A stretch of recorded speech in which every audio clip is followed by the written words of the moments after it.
Hi, this is Keiko of Brooklyn Shoe Space. Today for Shoe Talks Quarantine Edition, we're inviting Jes Marquez of Bootmaker, New Mexico.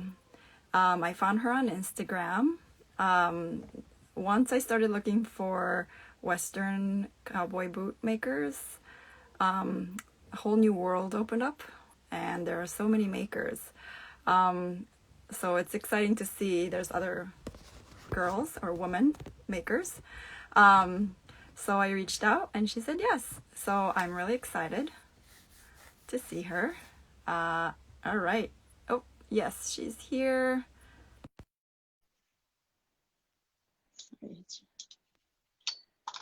Oops, such a mess. Hello. Hi. Hi, Keiko. Hi, how are you? Am I saying it correctly? Is it Jess or Jet? Yeah, it's like Jess. Jessica. But I kind of just went down to just Jes, and then I'm using my husband's name. I never legally changed it, but Marquez has something to do with sort of the boots, so connections. So yeah, so I like that. I guess it's another personality or something. Yeah. So yeah, So nice to meet you. Or good too. so yeah, how are you during this COVID? What's going on in New Mexico? How's your life? How is it, like kind of upside down, kind of paused? Tell us. I mean, New Mexico is, it is a remote state. I mean, Right. you guys are, everybody in New York, the East Coast. I've got a friend or two on the East Coast, and I know my friend in California, they've got it really, just everything's intense. I mean, the New Mexico, all the pueblos, it's very difficult right now. And now we're so remote where we just moved here like in May to work on this house. Okay. Like everything in New Mexico, but we're doing it. And so we're like an hour from Santa Fe and an hour and a half from Albuquerque. Wow. And it's space. And so out here, and I was like, I was raised here in New Mexico, and I said, like, I'm not gonna leave again. That was it. Like, I'm done leaving. But yeah, I mean, it's kind of apocalyptic, because like even out here, like, I mean, I put this on because I thought, like, even though it's digital, to talk to people, because I have never done, I haven't done Zoom, what do you call it? The happy hour? The conference. Yeah. Quietly do these things. Like, I post a picture, and it's just a little bit, and it's like, okay, now I can't look for a while, and then maybe I'll do a little bit more. So it is kind of interesting to almost just be sitting way out here where you can hear the cows, I mean, it's rustic, and it's like, but it's a cool place. And you know how it is in New York, you're looking for, the old lofts or something, and how creative people or a business, you're looking for space, right? Yes. Like whole shoe space, right? Yeah. So it's kind of like that. It is occasionally you'll see this old pickup truck, and you'll see somebody, they've got, they're going to the post office or whatever. And it is strange when you're like, well, isn't it an essential outing? I need to get some lumber, get some groceries, or we, figure out a way to make all this happen. And then, you're usually like, we'll tell people, communicate in person, go see somebody in person. And now this is it, to some extent. So are you able to make some shoes in your new home? I'm doing like 80%, here. I've got my Singer and stuff, but I have a Landis, and we haven't moved a lot of our stuff right now, and that's been in storage. So it's like, okay, I need to get that. And then, the 5-in-1 and the finishing thing, and gets really faster. So, so yeah, so I have like the next one and the next one that I'm kind of working towards doing. And, and it's hard, and it's been a very informal learning process for me. Like, it hasn't been a formal thing at all. I mean, so who did you train with this? So me, that's sorry. really cool. I think so, and I'm not social either. It's interesting to see this whole world of shoe people and boot people that I think Instagram alienated from social media. I was like, I'm done with Facebook and stuff, and I found it to be kind of cool to reconnect through Instagram and all the shoe people. So I am finding that interesting. I just sort of started that account for like when I was going to my mentor, my maestro's shop, Uh-huh. you know, Uh-huh. and just doing a bit at a time. That's what this is, you know. Uh-huh. So Uh-huh. Yeah, I want to hear the journey. So how long have you been making shoes? And with you said your master. Sorry, I think I lost you for a second. I'm losing you for a second. Sorry. Are okay. you back? Okay, you're back. Um, I think our internet should be fast enough way out here. They're supposed to put fiber optics in, but it's okay. It's not bad because New Mexico okay. is not completely connected to the grid, Oh, you know, completely. yeah, So it's this is okay. with no internet. Don't So I worry, think don't it's worry. okay. Yeah, so sorry if there might be a lag, just, forgive us. But yeah, so tell us a little bit about how you started. What inspired you to learn how to make boots, and how long have you been doing it for? Who's your mentor? You said maestro. Oh I yeah, couldn't pick up he's his a teacher. name. Like Sorry. it's been in, Yeah.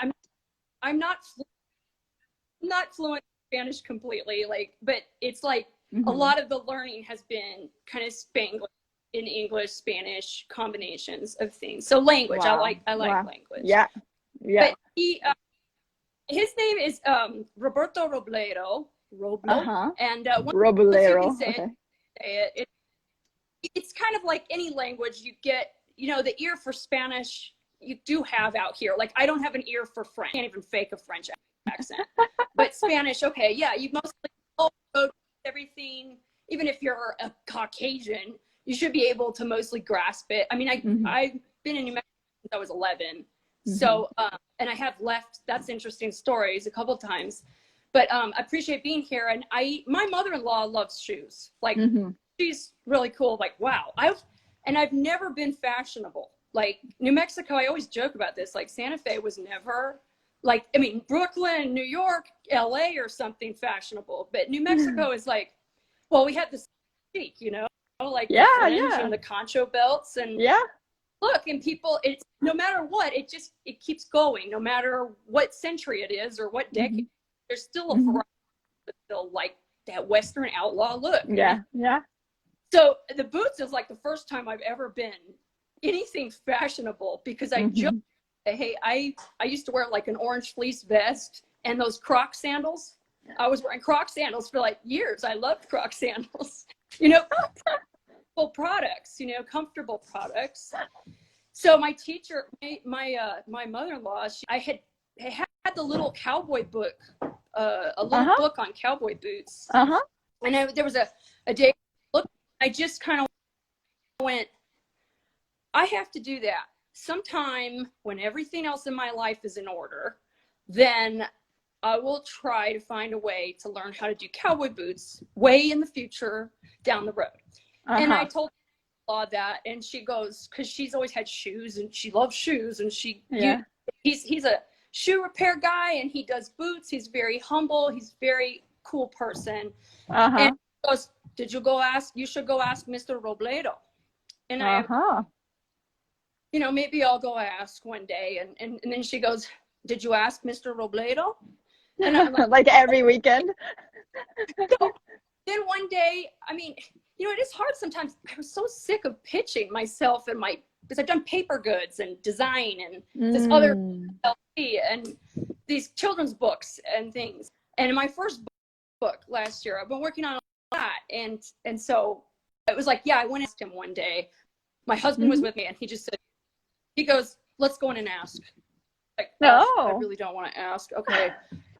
Teach me even possible. I don't even know, but I know you do this and I just want to know if it's even possible, if there's any way I can make an arrangement to do cowboy boots at some point. I know it's ambitious. I had done one sandal workshop before. I didn't know how to sew. I didn't even know how to sharpen a knife. And he said, well, my English, he was kind of signaling to me like, well, my English is great. And so I go, well, I know like when you talk about business, never accept the first no from someone. You should always say, well, who else do you know? You should pitch it. Don't just walk away. Get some kind of information. And so I said, well, estoy aprendiendo español también. I'm trying to learn Spanish pretty. And he said, okay, Saturday at 3. Uh-huh. So that's great. what we did, he had he had one, um, I think, person he sort of taught, sort of. I think they quit to do it. It's not, Yes. and cowboy boots are like the cattle in some ways of shoes or footwear. I mean, they look in ways, oh, well, they're very specific. Yes. And so I thought, and so he's gave me this chance. Well, the first thing is Machina de Coser. So, so, and so the sewing machine. So the senior 15, I started on Saturdays, and then I turned the motor on. I bring the thing, like put the thread, the eel through it, the thread, and I'm just like, okay, you have to be really humble to start something or to learn something, I think, right? Yeah. No, wow. Going in Saturdays to kind of learn. So is it once a week? Once a week on Saturdays you went? Yeah, and it wasn't even. I mean, this is, like I said, I finished my first pair like 3 summers ago, but before that, I had been in to learn how to sew for a while. I had some numbers. I would just come in on Saturday because I didn't have the machine, the machina. I didn't have that yet to get that part. Because what are shoes? Sewing and a knife. You know, if you're doing it mostly with your hands and hand tools. Okay, well, can you use a knife and can you sew? So I started going in and doing that. And one of the cool things about Roberto Robledo's shop is that you have so many people that come in.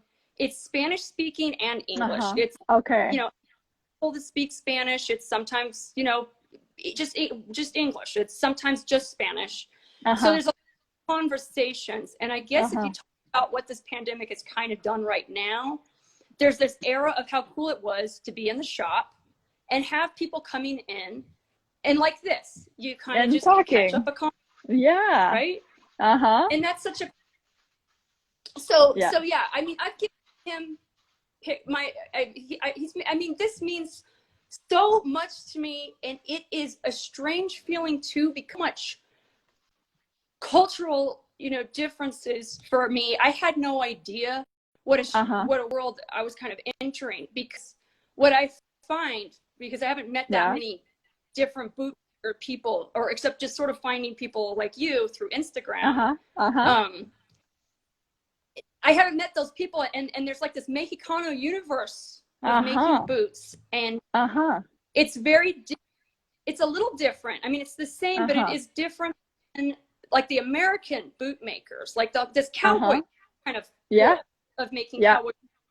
Is it different? And so I'm finding there's not that between, and at the same time, one time, my teacher, he sent me, go see, you know, you're journeying along to learn from somebody else or whatever. So one day, because sometimes his shop is busy or whatever, so there were times where it was like I waited, you know, some time to come in, or scheduled time to come in, and I can't interfere with his shop, and I have to be as self-directed as possible. So a lot of that was like, okay, I'm working here's what I've done, here's how far I've gotten, what I went home with. I'm trying to do these patterns. I'm trying to learn how to draw that and get that proportion correctly. So sometimes there were just, it's like I said, but I was homeschooled too. I mean, I didn't go to school from 12 to 18. Wow. So you're like a self-starter, self-learner, like motivated to like really, once you get into it, you're like, okay, I'm going to learn. I mean, I think there's something to be said. Yes, you do things by yourself, but there's also, you have to find people, and you have to get those people to help you. Nobody does anything completely in a vacuum. Yeah. But a lot of this information is not written down, and it's like a of the Mexicano world. And I have been told this by one guy, and from Mexico, and he said, you know, he goes, you're not really a bootmaker. You know, like I had this like experience, because I was, you know, I'm learning. This was like my first men's pair of boots. I kind of brought in what I was working on, and his shop was just flawless and clean. Like he didn't want mistakes in there. And Robledo, he often goes by Robledo, Senor Robledo, or we call him Maestro Robledo.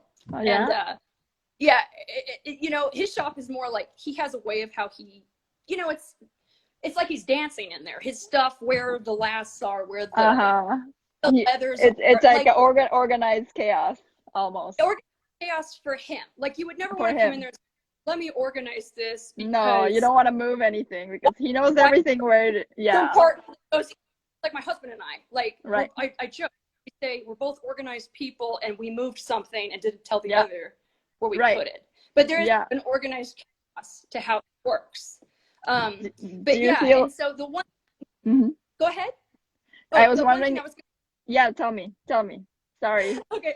I think with the pandemic, I'm sorry, I'm darting around, that I wanted to do that we were chatting about doing was to go down to Juarez and learn kind of how to buy, you know, materials and things.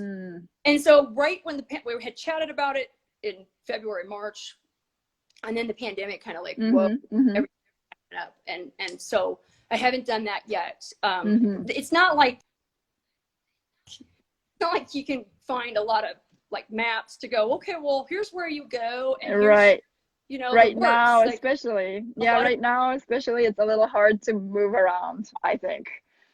So once maybe... Absolutely. Yeah, once maybe the COVID is settled a little bit, you can do your tours. Yeah, and I feel like. But when it's not July, you know, right. degrees. It's hot. No, it's really hot. I mean, are you working on anything right now? So can you hear me? Yeah, I am. I'm working on well, the Talaveras I was gonna post. Those are well, I mean, I'll walk around for a second. Right. Free School is commenting that I'm conducting this interview mostly with my head nods and her eyes. Yes. There. I want to make sure we don't get disconnected. Sorry, hold on. Yes. Okay. So these are almost there. I'm gonna burnishing wax, and they need to be stretched, and I gotta put the we call them the orejas, the pull straps, which are going to be these will be the pull straps that are blue. Yeah, they'll go on there. So how long does it take you to make a pair? I think I get faster if I do it all here. But the inlay stuff takes a while because you plan the pattern, and then I'm making sure that I'm learning to, you know, size down a little bit and then size up a little bit. And I figure, I mean, I know the true boots is very to craft your craftsmanship. Is it fit well? Is it balanced? Right. Is it symmetry? Right. But then also, like, I really like this inlay thing. And so I figure, well, I'll just keep throwing the inlay in there as I learn and go. And so, and I do, like, you know, mostly ladies, I guess, fancy inlay boots that relate to maybe not even Western themes per se, but that maybe are reflective of Mexico or New Mexico history. New Mexico has a lot of you know, like we always joke about this, like New Yorkers that come to New Mexico, come out to Santa Fe, you know, like you know, stigmas of what people are like wherever they're from or something. But I think that, you know, shoes are like universal, right? So I think that's a neat to connect on people with. So I'm working on those to just polish those up, and then the O'Keeffe's, which I mean, and this is like, the kitchen's not going to be done for like a really long time. Maybe I want to see. Do you think you can show us your workshop? And like maybe are you at the kitchen? Let me see. I don't want to lose the connection. Like because the walls are like 2 feet thick. Wow. So it's like there's this old like doorway. And so we've been lime washing over the trees. Wow, that it's beautiful. In here. It's beautiful. Yeah. Oh, the internet, sometimes it might drop if I walk too far away from like this room here. Okay. But we're working on the floors and the walls, and just it's more like right now. And yeah, it's a lot of work, but it's also such a cool place. And it just has, I know it can work. It's like, I might be as old as 150 years old. Wow. Doing inlay like in this window here. You can't really see very well. I mean, I know my lighting's kind of bad. We got another window. I got to redo that. But I've been doing inlay at a table in here. And so I started attaching like the O'Keeffe thing Oh, You know, I want because to you see. can't Uh-huh. and not. I don't know. Can you see that? Like if Hold I on, hold on. Hold on. Stay is there. Yeah, yeah, we can see. I don't know if I can Uh, even see. I've never done this like live, the live thing before. you know, if you But tap, oh, that's nice, nice. If you yeah, tap and on the screen once, pardon? if you tap on the screen once, your camera can flip. Yeah, I know. I just got all freaked out if it's gonna like totally make me feel weird or whatever. But we'll see here. There it is. There it Oh, is. Okay. nice. Yeah. So, Ooh. so basically, when you attach things, Yeah. making you do it, you know, there's that artistry to making sure you've attached it, the symmetry and the geometry that Yeah. goes with it. Flip it over, Mm-hmm. and then these have been my tags. I've been taking Oh, like that's your old tag? T-shirts, Yeah. Yeah. and then I got a little acrylic marker, and I Uh-huh. start like numbering them, and you know, you got who knows, in 100 years, maybe Somebody will somebody will, pick up a boot and be like, oh, that's Jess's. you know, and then Uh-huh. these are things that, you know, I started when I wean off of having instruction or guidance, making Mm-hmm. sure the way you attach things like other Mm. shoes that they're Mm-hmm. even, beautiful looking, and all of Mm. that. Mm-mm. So and the backs, I had this like tennis shoe material, and I Okay. put that this Right. window, which is real funky, Wow. kind of Wow. Beautiful tiles. out, Yeah. like if Wow. you see out, you can kind of see out. Yeah. It's way out here. I mean, we're like, you know, it is very neat. Yeah. It's not romantic myth of the West, but it's It's rustic, but it's cool. it's beautiful. Yeah. So now, right now, So more than the shoes, are you focusing on like the house renovation? Is that kind of yeah, like your because focus right now? Mm-hmm. for the summer season, yeah, we want to get as much done as we can, Mm-hmm. like this house, and it's got an upstairs, like these ceilings. We're not going to do Yeah. this year, okay? But the ceiling, they have the old vigas underneath them, and it would be fun to raise the roof, the ceiling in here. It's like a false ceiling, Uh-huh. and we're doing floors and walls, and then like the exterior. You know, Wow. who needs a gym, because you can't put cement on Adobe. It's like you shouldn't do that, but so it's like I learned all this stuff about like historical mortar, like Yeah. making the lime putty and the Wow. sand, and there's Wow. all these methods. Methods. So I'm Uh-huh. doing some of that, and I guess let me see if you can. I can show you here if you're interested. Like that's Yes. the view out. It's got to be done. There's like these old Wow. ruins that are sitting out, Yeah. and it's very.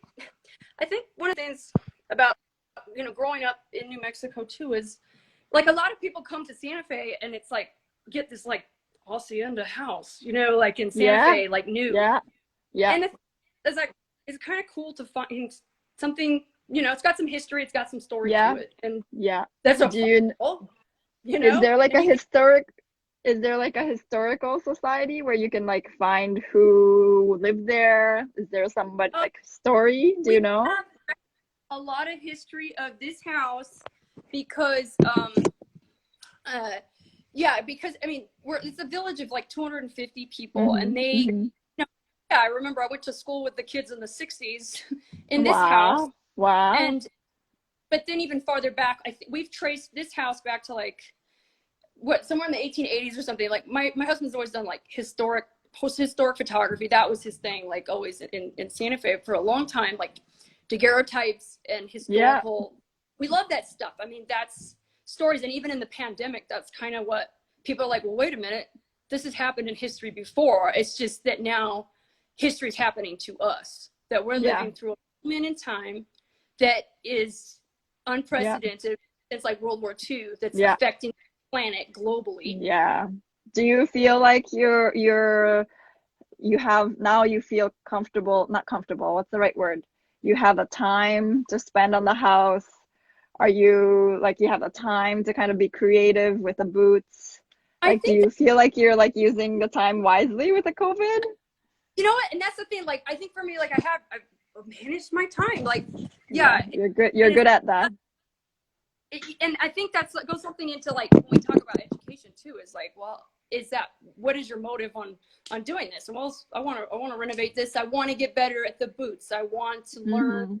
I want to be more flawless at it and take the time to do that. And so yeah, it's very quiet. It's quiet out here because, like, we've been working this for a little bit. And then like COVID kind of like our governor, she's very good, like Michelle Grisham, she had to, we're not even camping. Like New Mexico is everybody wants to get out and camp and go outside and go do all these things. And right now everything is kind of closed up anyways. Or there's things that are open. It's kind of drive into town and it's like, you put your mask on and it's like, no, absolutely. Well, so. And then sometimes people don't, like, so you're like out here and time is like sort of passing and it's almost like, well, and then I'm like, we're exhausted certain days, like we're working, and then I'm like, okay, well, my other business, which was like, like, I'll show you real quick. It was, I guess this is one of the ironies. Well, I'll show you this first. This was my book I did last year, about New Mexico. Oh. And it's utilities nearby. And I was doing, actually for the first time, I was doing like, book reading. Wow. And so before in person, like built. And I wanted to start with like a nonfiction book because nobody knows who you are. But, but I had all the great retailers in Santa Fe and Albuquerque and stuff carrying and it was selling and so forth. And then other business that these are my children's books. And now here's the thing. It's all I did 2 versions of these books.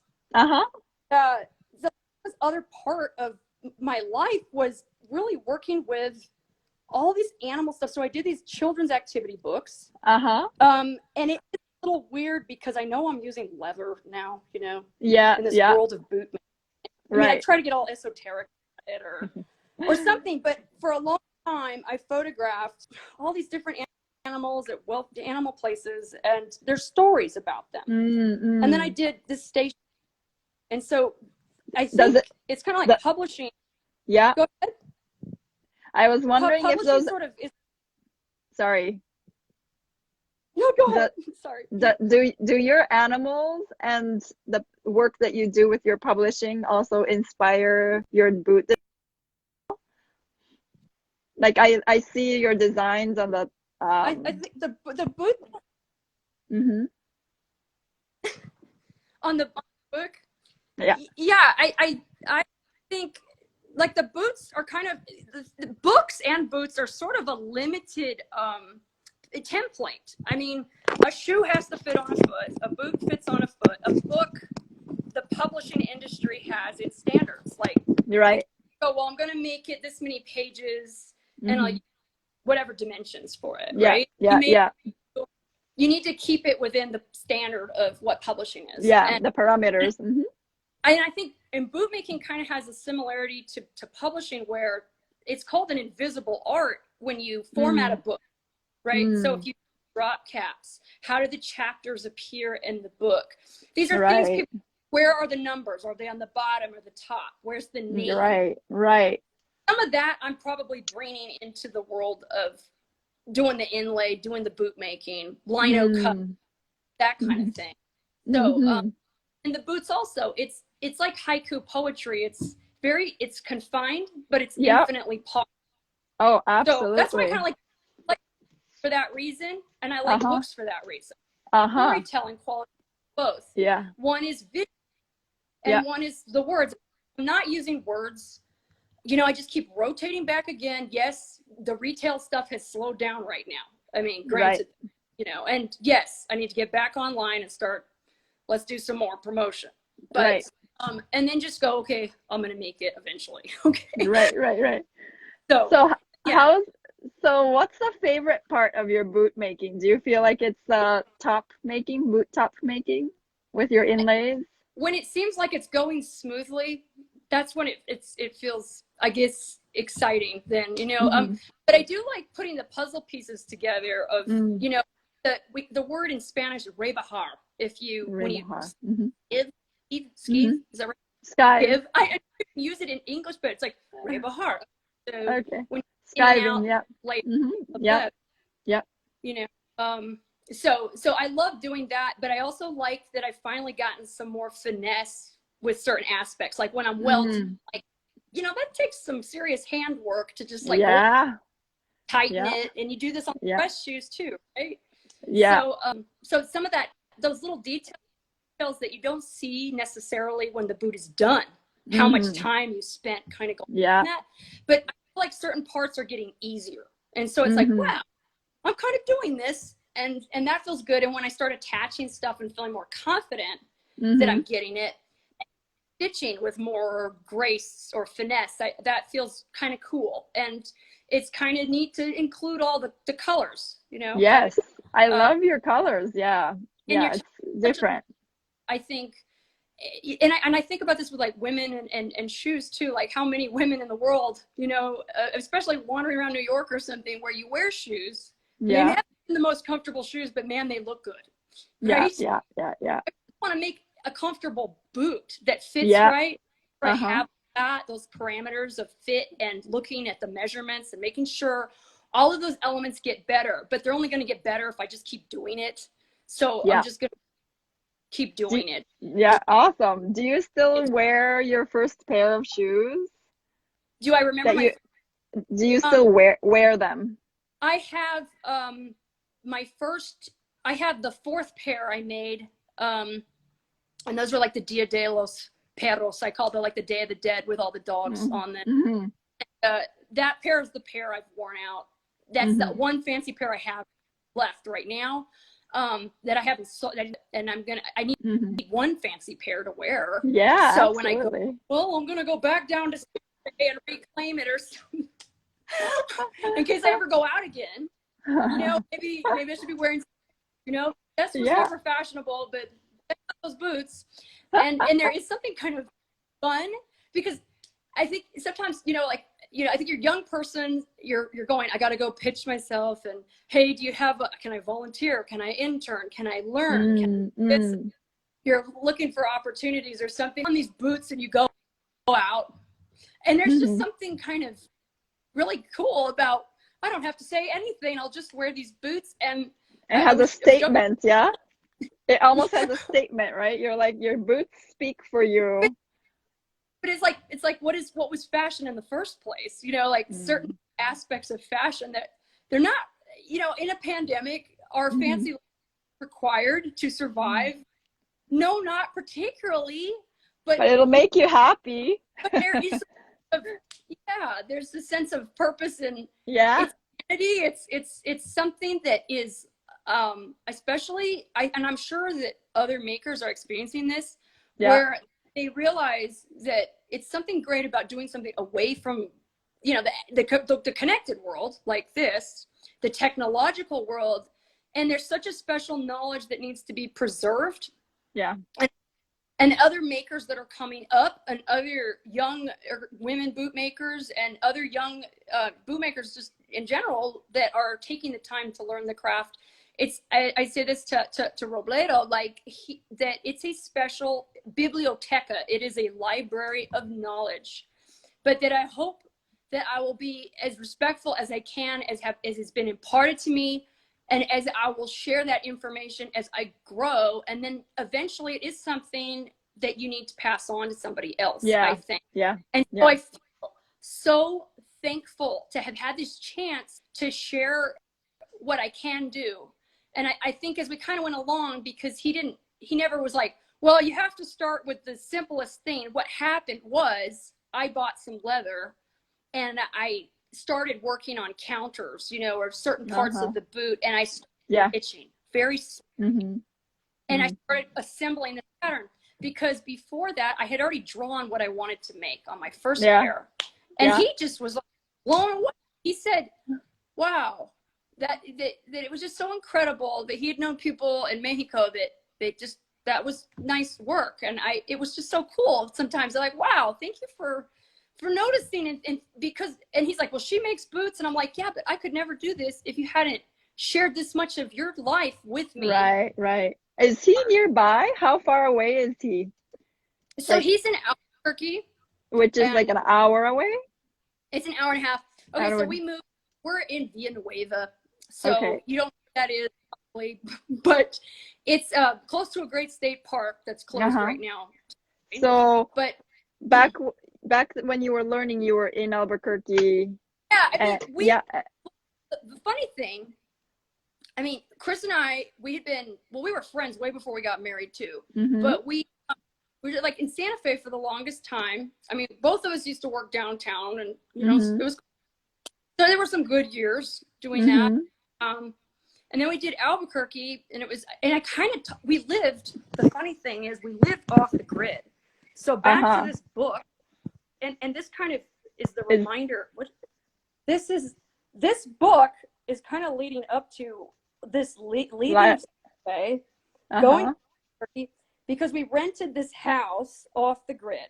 I mean, wow. a lot of people want to come to New Mexico, and I think it's funny well, it's not totally funny, but when you talk to people about the pandemic and how they're isolated and stuff too, and this is true, but there is always this kind of desire for certain people in New Mexico that want to go live on a mesa, and we're just not going to talk to anybody. We're going to be writers. We're going to be what we are. We're going to make some kind of artwork, and we're going to like just be out in this beautiful place and never.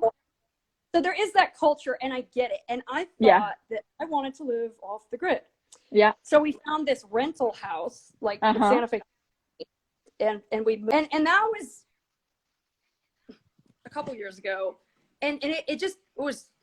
I did the stupid post on Craigslist where I was ranting about what you need to know if you're going to live off the grid, and kind of debunked New Mexico off-grid living, because people from like the East Coast, the West Coast, people were on Santa Fe Taos Craigslist. They just are. I don't know. It's like, even if you're not here, you know, you just what's for sale or what's going on in that part of the country. Right. Look stuff up.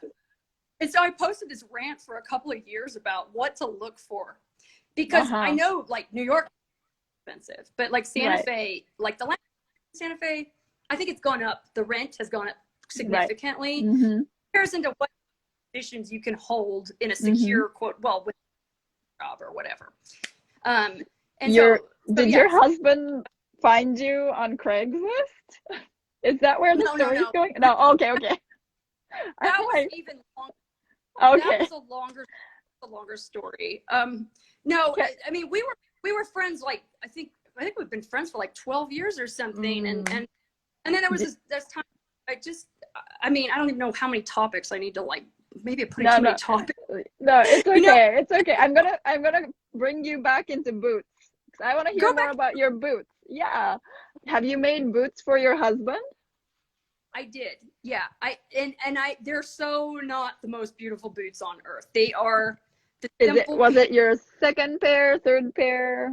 How many times? I felt bad because I made the first pair for myself, the fancy one. Yeah. And it kind of took me through the whole process. Okay. Yeah. Learning that process. And then I did the Bird of Paradise pair. And that's because you have to do a floral in boots. And I was like, I'm going to do the Bird of Paradise. I want to do another Bird of Paradise. And I kind of wish I still had. I want another Bird of Paradise. Yeah. So wait, did you sell it, or? I did. I did. And I did the simple pair. I made, you know, like a kick around boot, something casual, a short boot. Yeah. And I got a like liner leather because it was, you know, inexpensive and something. So I did that. And but yeah, I have a couple simple pairs I'd like to do. Then I did Chris's pair. Poor Chris. Nice. He didn't even get. I think he was like number 5 or 6. So I give you more than that, you know, but it taught me making kind of like a man's boot, roper, customized the last, you know, a basic 10, a very solid size 10, you know, and start with my foot size and learn what that fits like, you know, versus a wide foot. Right. Those little nuances of boot. So, but I really, truly love Inlay, and I've noticed, see, like, my teacher, Roberto Robledo. Like Yeah. he worked. I hate it when I like trying to do Spanish and English at the same time. Like I just feel It's like I'm okay. with my accent. It's But I totally can do it. okay. Yeah. But he worked in the maquiladoras Okay. in Juarez in the Mm-hmm. 70s. Mm-hmm. And so this process he's watched over the years, I mean, of how bootmaking has changed as far as parts that became plastic, you know, like shanks. Maybe Right. they're not built, and you start manufacturing things. If you don't tell people it's not a metal shank, you know what I mean? Yeah. Do you forge the nails for the shanks, or do you purchase them? So Do you make your own? I talked to like I think Dina McGuffin too about shanks, you know, like, and she uses something different, and he has some that are from Juarez. They're metal from Juarez, and you can cut them down, or you can, depending on like if you're using a smaller smaller foot versus a larger foot. Yeah.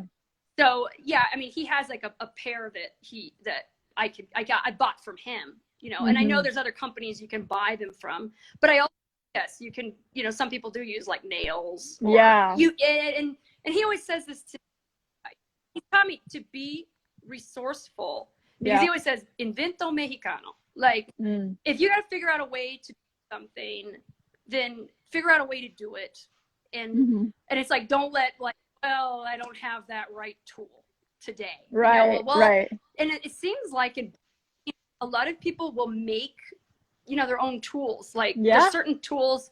He has his own knives. You know, there's coffee and other little tools. You know, the gancho. Like when you pull the last out. Yeah. There's I mean, I do it differently because I'm here right now and I haven't made the gancho, the hook out of like, but he made this hook.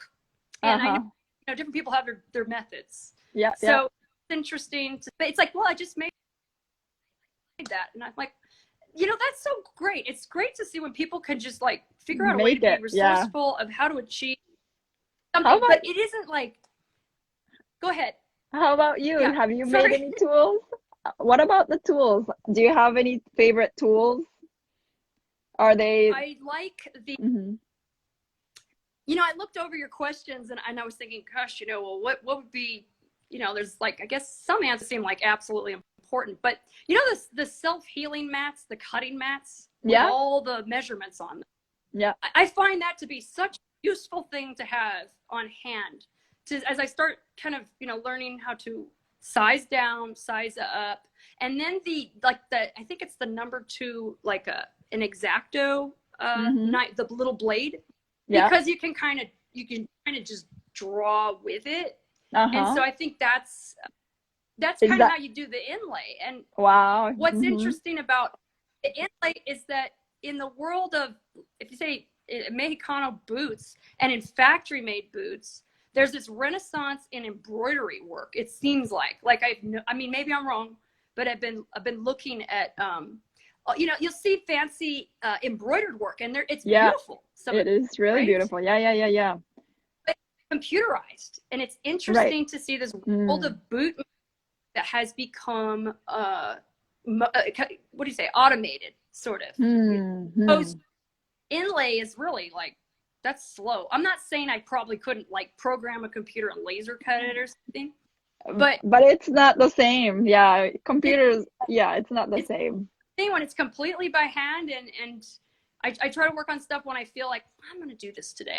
I can do this part and then stop and know where to, and then bring forward when they're done and share them. I mean, I share something like the boots that I actually, when you create something and you always are looking at people like, oh, well, they made that and they're selling that.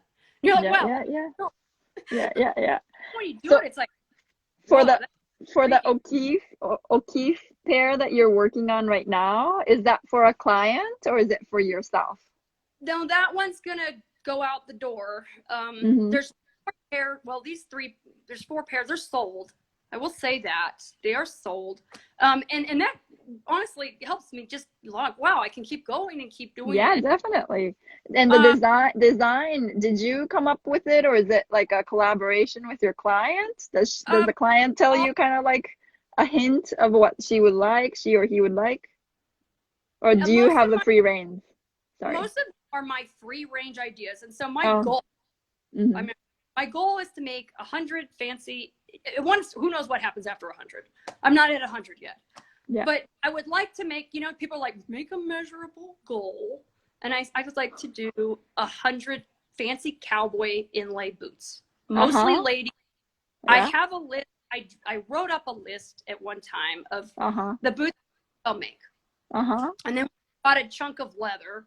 I thought, okay, I have leftover leather, because one of the things, we don't waste hardly anything. So some of the short boots, like the Mardi Gras, that's what I had left over from some other stuff. And I use every single piece, just about. That's great. Yeah, and that's great. Orange short boots. That's what I had left over from the what do you call it? The Bird of Paradise boots.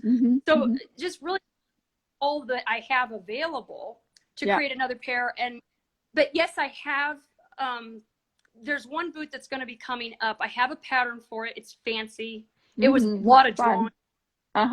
And she requested, I have a fan, and she requested this design. Could you next one like this idea I have? And I started drawing it out, and I said, yeah, you always, when somebody asks you, can you ride a horse? You say yes. Right. And so I started, I've got a funny story about that. It's not related to boots per se, but it's a kind of Western story about can you ride a horse and how you answer the question. You always say you can. If there's an opportunity in front of you, you say yes, I can. Yes. So what was the request from the client? What did she want you to? Madonna. It's totally probably not what you're thinking though, but I'll probably start posting that maybe like in a week or so, maybe 2 weeks. I don't near because what I'll do is I'll do the O'Keefe and this Madonna pair, get that ready, and then get them side seamed. I'll have to go to my mentor shop and go get them there for the moment. But you just have to make stuff happen sometimes. It's inconvenient or you have to keep going. So you work at home on the uppers and it's nice. So you work at home at those, and then the yellow pair. The yellow pair, those are for somebody, and he said wild yellow New Mexico colors, and then he said raven, can you throw a raven on there? And then he said, can you throw a coyote on there too? I said, yeah, I could do that. But you spend time in the drawing phases. I think it's kind of like, one of the cool things about boot making is you can share the process as you're working on it. Shoe making, and it visually is easy to share.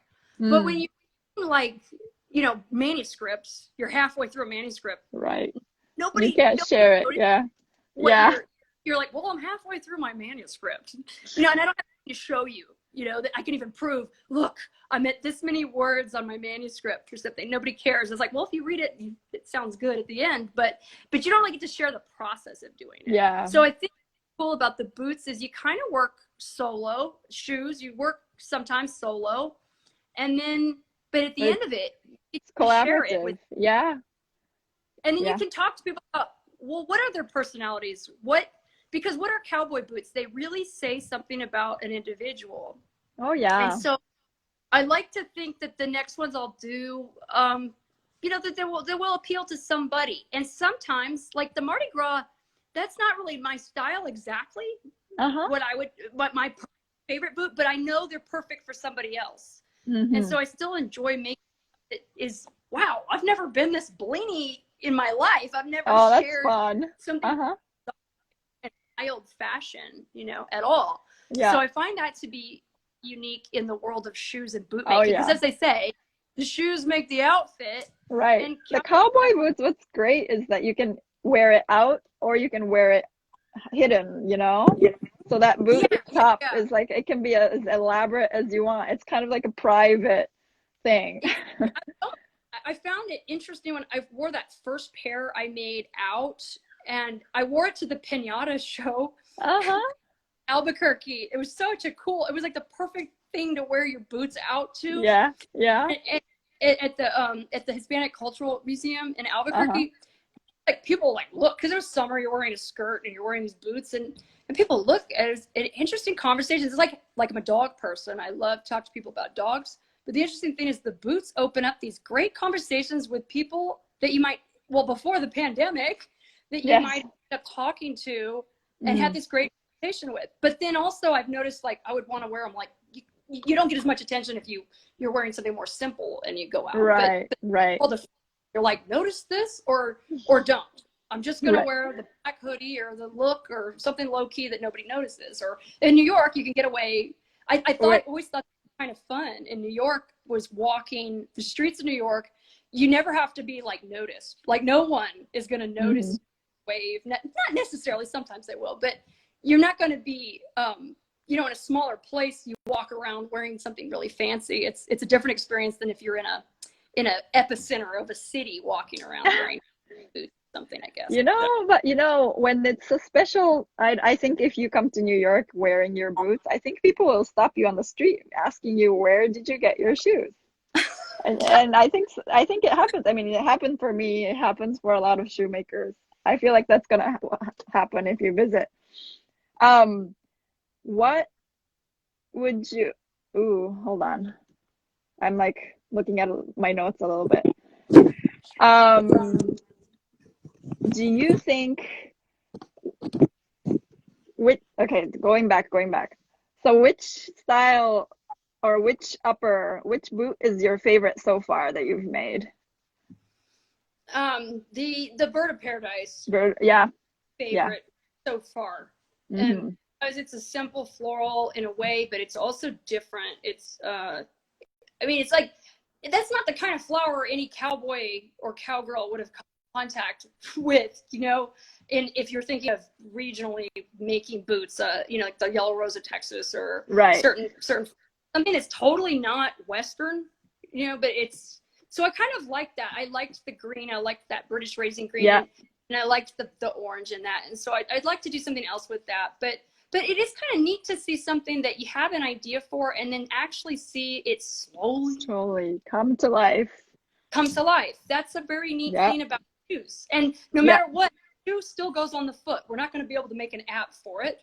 We're still going to drink a cup of coffee in person, and we're still a pair of shoes of some kind, right? So I always think that's kind of neat that shoes are low tech, but it's amazing in what they offer. So are you going to keep all the designs that you've done in kind of like a library for archives for people to choose from in the future?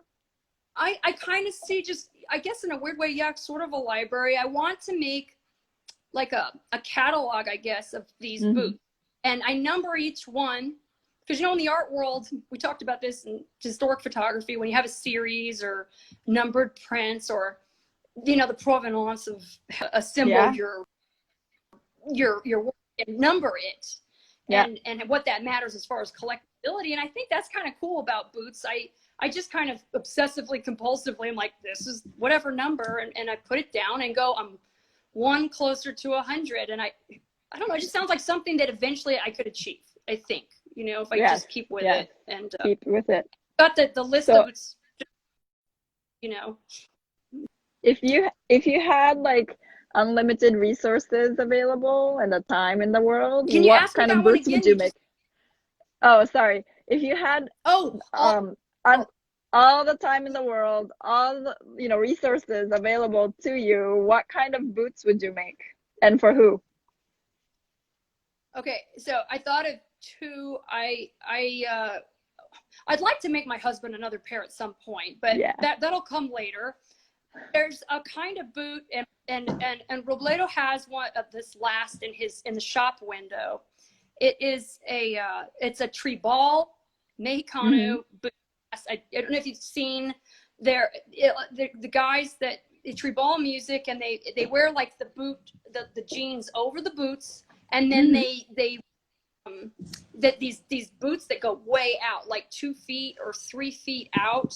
Like the toe. I mean, not like an elf, but they're just. I have one picture, like one of the very first pictures I posted on this was of that.